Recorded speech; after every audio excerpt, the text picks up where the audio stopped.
Hello नमस्कार दोस्तों, free digital study में आपका स्वागत है। आप पढ़ रहे हैं कक्षा 12वीं एनसीईआरटी गणित, जिसमें आप अध्याय 1 संबंध एवं फलन की प्रश्नावली 1.3 का देखेंगे। 12वां क्वेश्चन क्या है, कहा गया है मान लीजिए कि कोई फलन f है, x से y में एक व्यतक्रमणीय फलन है, तो हमें सिद्ध करना है f का प्रतिलोम, मतलब f इनवर्स का प्रतिलोम f होता है, अर्थात हम कह सकते हैं f इनवर्स का भी इनवर्स f के बराबर होता है। तो देखिए हमने लिखा यहाँ पे कि दिया गया है f कोई फलन है x से y में, और कौन सा फलन है, ये व्यतक्रमणीय फलन है। और व्यतक्रमणीय यदि है मतलब उसका प्रतिलोम निकल सकता है, और प्रतिलोम यदि निकल सकता है तो शर्त क्या होती है, पहले तो आप उसको अपोजिट करके g के रूप में बताइए। तो यहाँ पे हम जो है मान के चलते हैं, अपोजिट के रूप में g करके बताते हैं। तो g फलन जो होगा वो y से x के रूप में होगा। इसके बाद जो है यदि व्यतक्रमणीय फलन है तो गॉफ का मान ix होता है और फॉक का मान iy होता है। तो सेम बिल्कुल हमने यही बात लिखी कि मान के चले जो फलन f था वो व्यतक्रमणीय था, इस वजह से हमें मानना पड़ा इसका विलोम। और यदि व्यतक्रमणीय था तो निश्चित ही हम कह सकते हैं कि आता है यहाँ जब व्यतक्रमणीय था तो यहाँ गॉफ का जो मान होगा वो ix के बराबर होगा, और फॉग का जो मान होगा वो iy के बराबर होगा। क्यों होगा, क्योंकि व्यतक्रमणीय की शर्त ही होती है कि यदि कोई व्यतक्रमणीय व्यतक्रम निकल सकता है तो मान के चलिए g निकल सकता है, और g यदि निकल सकता है तो गॉफ का मान ix होता है और फॉग का मान iy होता है। और इस कंडीशन में हम कहते हैं कि f का जो इनवर्स होता है वो क्या होता है, g होता है। तो f का इनवर्स g होता है। देखिए हमें यह चीज बिल्कुल ही निकालनी है, फिर भी हमने यह चीज बताई क्योंकि यहाँ पे इस चीज की हमें आवश्यकता होगी।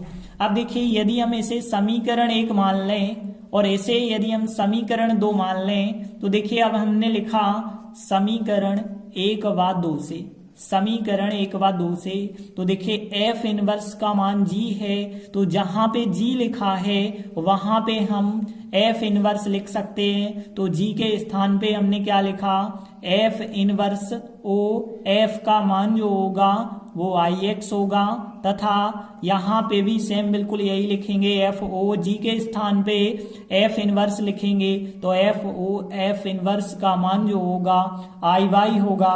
देखिए जब हमें पता है गॉफ का मान आई एक्स हो जाता है, फॉक का मान आई वाई हो जाता है, तो एफ का इनवर्स जी होता है। तो यहाँ भी हम कह सकते हैं एफ इनवर्स का जो इनवर्स होगा वो क्या होता है, फिर एफ होगा। तो हम कह सकते हैं अतः एफ इनवर्स का भी जो इनवर्स होगा वो क्या हो जाएगा, एफ होगा। और बिल्कुल हमें यही सिद्ध करने के लिए कहा था, तो इस प्रकार से हमारा सवाल सिद्ध हो जाता है। देखते हैं अगला 13वां क्वेश्चन है, यदि कोई फलन रियल नंबर से रियल नंबर पे हो और फलन का मान हमें यह बताया गया है, तो हमें एफ ओ एफ एक्स का मान निकाल के बताना है कि इन चार में से कौन सा उत्तर सही उत्तर होगा।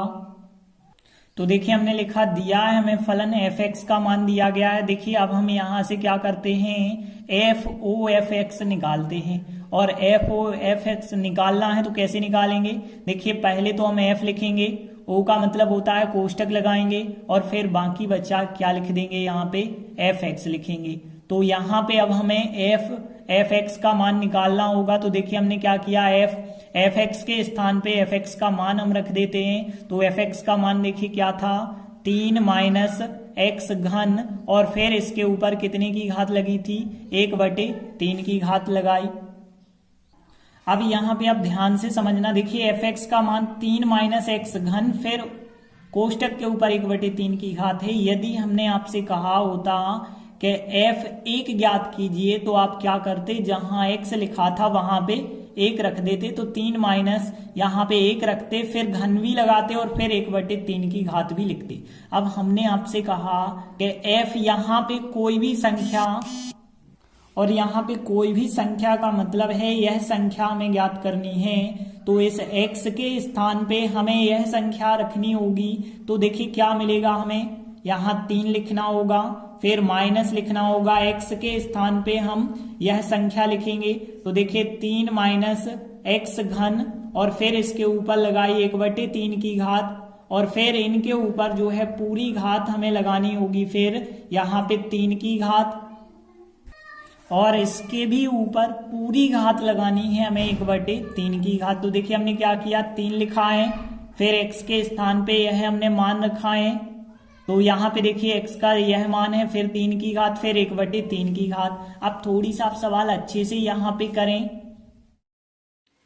तो देखिए यहाँ पे यदि हम बात करें तो देखिए एक कोष्टक जी लगा है, यहाँ पे इस कोष्टक पे 1/3 की घात और इसके ऊपर 3 की घात लगी है। तो हमें पता है कि घातें गुणा में होती हैं यदि, तो वो कट सकती हैं, तो 3 से 3 यहाँ पे कट जाएंगे।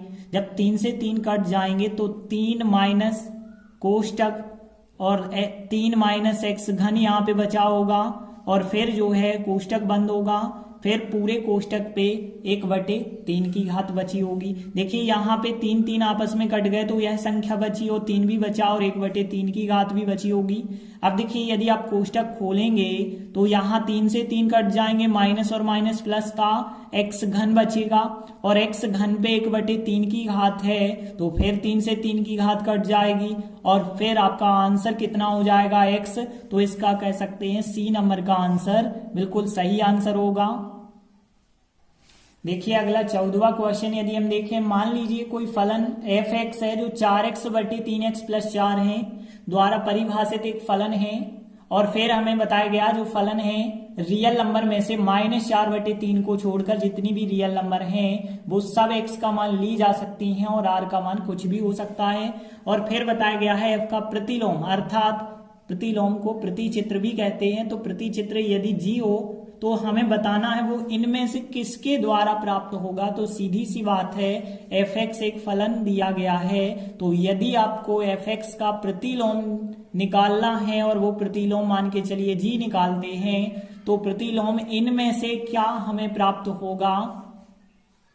तो देखिए यहाँ पे सीधी सी बात है, हमें पता है जो x का मान होता है वही gy का मान कहलाता है। तो इस वजह से जो है हम इसे ज्यादा जो है लंबा सवाल ना करके शॉर्ट में करके बता देते, क्योंकि विकल्पीय सवाल है।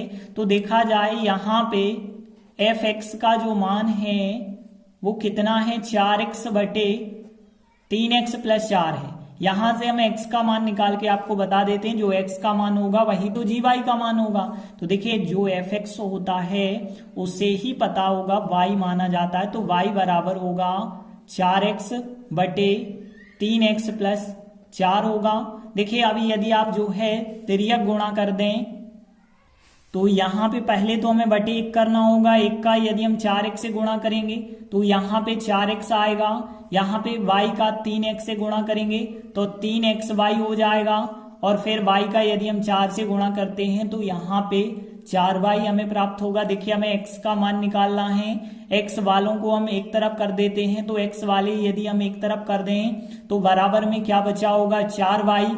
यहाँ से यदि हम x कॉमन निकाल दें तो यहाँ पे 4 बचे होंगे, माइनस x कॉमन निकलेगा तो 3y यहाँ पे बचे होंगे, और बराबर यहाँ 4y चल रहा है। x का जो मान होगा वो क्या हो जाएगा, यह संख्या बटे में आ जाएगी, तो 4y बटे में आ जाएगा 4 माइनस 3y। तो जो x का मान आया है यही हमारे gy का मान होता है। तो यहाँ पे हम डायरेक्टली कह सकते हैं कि gy का मान क्या हो जाएगा, तो यहीं से हम कह सकते हैं कहता है gy का जो मान होगा 4y बटे में 4 माइनस 3y हो जाएगा। तो देखिए 4 ऑप्शन दिए गए थे, इनमें से जो बी नंबर का ऑप्शन होगा बिल्कुल सही आंसर हो जाएगा। तो इस प्रकार से हमने प्रश्नावली 1.3 के सभी प्रश्न कंप्लीट कर लिए हैं। अब आगे के वीडियो में हम इस प्रश्नावली के उदाहरण भी कराएंगे। धन्यवाद।